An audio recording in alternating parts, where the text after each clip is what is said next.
Oh, the Empire, a bastion of mankind surrounded by humanity's greatest threats. The Chaos Hordes, the Vampire Counts, Beastmen, and the Greenskin tribes. But despite all that, the Empire endures. Now when people think of Warhammer and the Empire, they usually picture the Imperium of Man from Warhammer 40k, a gigantic, convoluted, and frankly terrifying galactic empire led by the Big E. The Imperium is surrounded by those who wish to annihilate humanity, and is plagued internally by chaos cults, stagnation, and ignorance. An empire that kills everything that isn't human, and a lot of the times, kills a lot of humans as well. But I'm here to talk about another empire, the Empire of Man, which I would argue is far greater. I mean, for starters, they don't automatically kill you if you look different, and it's also led by the legendary Karl Franz, who so far has instilled serious daddy issues in his children, and thereby created an empire-wide family drama war. Now this empire doesn't exist in 40k, but instead in the Warhammer Fantasy series, which is a separate universe on its own, and was actually created before 40k. This series is more like traditional fantasy with elves, dwarves, and orcs. It all takes place on one planet, and is a lot more grounded than 40k. There are still some limited science fiction elements, but most societies either live in the medieval or the early modern era. The Empire of Man itself is heavily inspired by the Holy Roman Empire during the Renaissance, but somehow makes a lot more sense in the HRE. Just like the HRE, the Empire has a Germanic flavor, is ruled by an emperor who's elected by elector counts, is very religious, and is a hodgepodge of many different politics that are constantly competing with one another for favor and power. In this video, I'm going to give you a general overview of the Empire's lore from its beginning to the modern era. So sit back and learn how this empire is far superior than the Imperium. History. The Empire or the Empire of Man is the greatest realm of mankind in the Warhammer fantasy realm, far greater than the horse lovers of Bretonnia in the west or the dragon lovers of Cathay in the far east. In Kislev, well, Kislev is kind of just hanging on in there, but honestly I got nothing bad to say about them. They've been holding the line against the Chaos Hordes in the north, and are A-class friends of the Empire, unlike Sylvania. But we don't talk about Sylvania, so let's just move on to the history.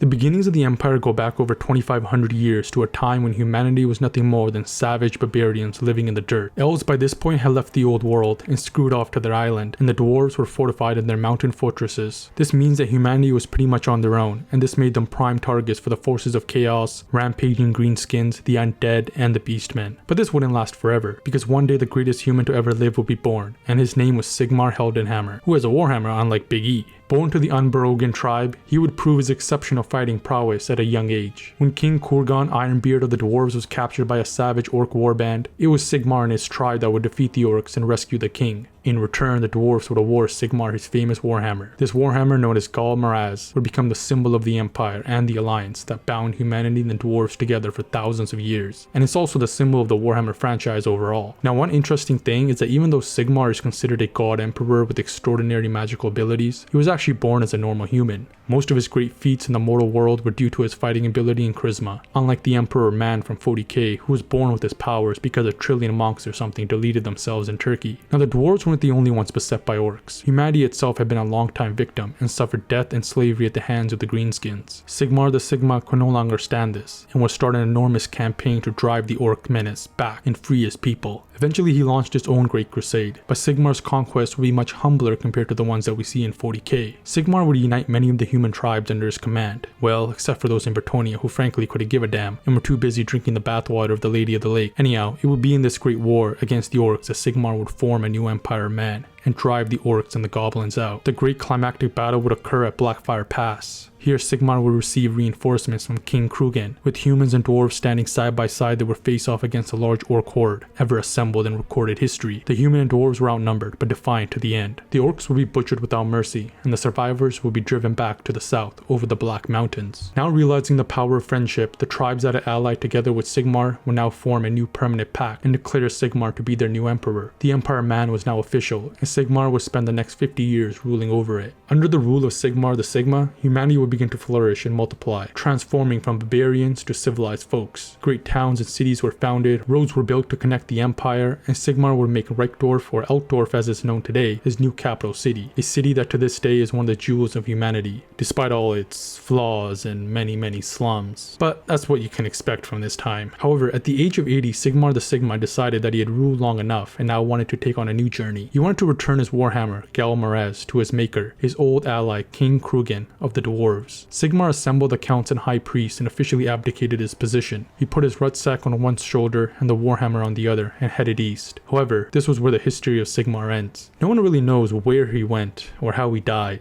All we do know is that somehow Sigmar ascended into godhood, and a new religion, the cult of Sigmar, will be founded and become the state religion of the Empire. But there was one problem. Sigmar didn't have any kids, no heirs. He didn't even leave a note behind telling people who should be the next ruler. Of course, every count thought they'd be the best choice. Some argued that how great they were at war or politics. Some of them even tried to argue that Sigmar had promised them that they would be the next ruler. It was a full-on succession crisis. It seemed as if a civil war was imminent, but luckily, cooler heads prevailed, and it was decided that the emperors would be elected by the counts, the elector counts to be more exact. In 2500 years, the empire has gone through many highs and lows. Going over everything would probably go beyond the scope of this video. I might make further videos down the line, but for now, all I'll say is that the empire will continue to expand for some time. They would fight a few civil wars like all great empires do, and would even have their own version of the Black Death, except this one was created by rats. Rats the size of men who can talk and make nukes and are complete assholes. Yeah, we'll talk about the Skaven another time, don't worry. Today, 2500 years later, the Empire is the most powerful of all the human realms. However, it isn't technically a country in the modern sense. You see, it's more of a hodgepodge coalition of different states all bound together by commonalities, such as tradition, religion, politics, and culture. And of course, their hatred of Skaven, Orcs, Beastmen, Norskins, Chaos, Bretonnia, and the vampires. Yeah, the Empire is surrounded on all sides and never gets to rest for long. But hey, being constantly at war keeps you sharp and strong. Also, the Empire doesn't mind a war or two with itself once in a while. Squabbling counts and local lords love to fight one another from time to time to expand their power and influence. But despite everything, this is much better than the Imperial man from 40k. For starters, they don't have literal hive cities where people are born and die within the walls of a factory. I mean, at least here, most of the peasants that work in the fields can see the sun. So I'd say overall, it's a pretty good faction as far as Warhammer goes. Imperial Politics. Alright, so in this section I'm going to try to explain to you the politics of the Empire. Now, just like the Holy Roman Empire, the political situation is a mess, and you probably need multiple PhDs to fully get it, so just bear with me. The most powerful person in the Empire in theory is the Emperor, but their power is anything but absolute. Like I said before, the Empire is a confederation of fiercely independent states. Currently, the Emperor is the Sigma Karl Franz, also known as the Grand Prince of Reichland. He was chosen by the 10 elector counts, who also rule over their own provinces. In addition, you also have 5 other counts with voting powers. 3 of these belong to the cult of Sigmar, 1 to Mootland, and 1 to the Count of Ehrlich. However, only the elector counts themselves can run for office, meaning that the Pope of Sigmar cannot become emperor. Karl Franz himself is an elector count and rules over the province of Reichland, the homeland of Sigmar himself, in which the city of Altdorf is located. So essentially you have the emperor at the top, and under him is the Council of State. The members of this council serve as the emperor's ministers and advisors, pretty much taking some of the work and responsibility off the emperor's shoulders. Under that you have the Prime Estates. This is essentially the equivalent of a parliament, or the Roman Senate. Back in the old days, the Holy Roman Empire itself had the Imperial Diet. It's an advisory board made up of powerful nobles that represent the elector counts. It's meant to advise the emperor, but it can also keep the emperor in check and prevent him from infringing on the interests of the elector counts. This check is exercised through a veto power. The veto arose when the emperor had his own Caligula, named Boris Goldgather, who tried to make his horse a duke, kind of like how Caligula tried to make his horse a consul of Rome. This pissed off the elector counts so much that they essentially forced the emperor to give them a veto power, a power that is exercised through the Prime Estates. Today the Prime Estates review and can veto any edict issued by the emperor. However, they cannot make their own laws. And this veto is absolute, giving the elector counts a lot of power over where the empire goes, thereby ensuring that the emperor cannot rule with a free hand. This also ensures that if the counts don't like any particular emperor, they don't have to violently overthrow him. They can just veto and filibuster the crap out of him, kind of like the US Senate. Overall, this power sharing between the emperor and the counts is meant to prevent tyranny and ensure that everyone can have their interests represented in the empire. Now, under the Prime Estates, we have the provisional governments. Currently, there are 11 electoral provinces, and these are Reichland, Stirland, Hochland, Averland, Wissenland, Talabecland, Ostermark, Nordland, Ostland, Middelland, and Mootland. These are somewhat autonomous states that the elector counts rule over. Now, these provinces are where a lot of the real power rests, because the elector counts can essentially act as their sovereigns within their own territories.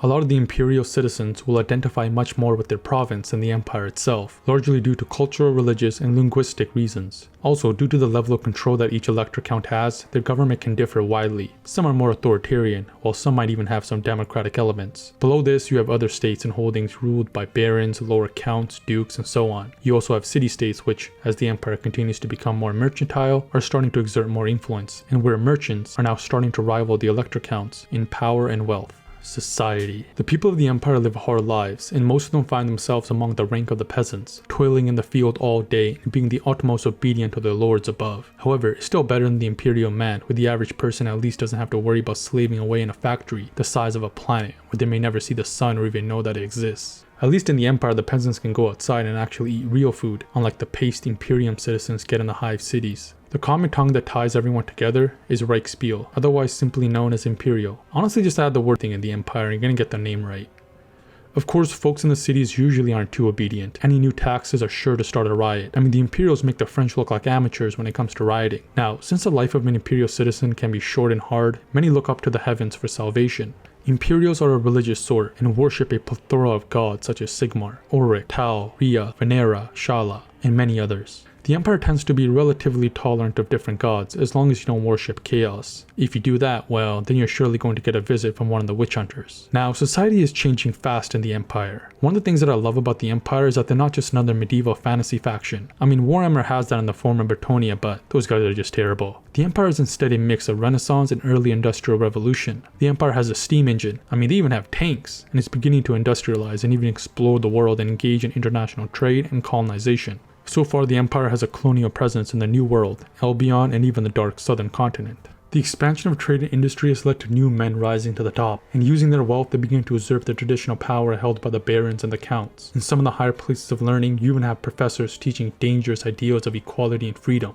Underground revolutionary movements are forming, and the Empire could soon be heading towards serious civil strife in the name of a class struggle. I mean, you could have a straight up French or Russian revolution happening soon. I mean, could this strife be used to better the Empire, or will it be used by the powers of chaos to rip the Empire apart? Only time will tell. Threats. Chaos. One of the things that the Empire shares with the Imperium is that they're beset by hostile forces on all sides, and even from within. The most dangerous of these would be chaos itself. Despite the preaching of the cultist Sigmar, despite the witch hunters traveling the Empire hunting all insidious threats, chaos remains. And humanity itself is usually the greatest victim, for the largest portion of chaos worshippers are human. For every Sigmar, you have Archaon the Ever-Chosen. These chaos worshippers dedicate themselves to the four foul gods, known as Khorne, Nurgle, Sanesh, and Tichenech.